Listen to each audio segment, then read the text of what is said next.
ทักทายสบายดีเด้อพี่น้องมื้อนี้มีทุ่มแล้วชงสิบ่ไหว้เนาะมึงกาแฟแล้วมึงเบิ่งนี่สิเพศแล้วพี่น้องควบได้เท่านี้นี่มื้อนี้บ่ได้แล้วมึงส่งแล้วนี่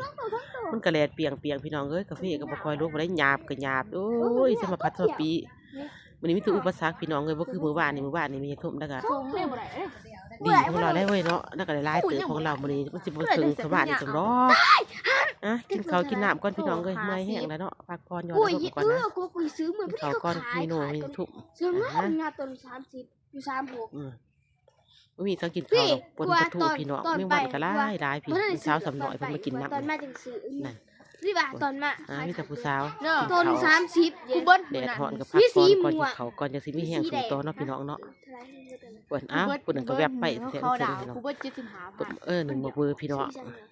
บ่มีแนวอยู่แนวกินเนาะพี่น้องเนาะคือบ้านเขาก็กินก้อยกินลาบพุ่นแหละ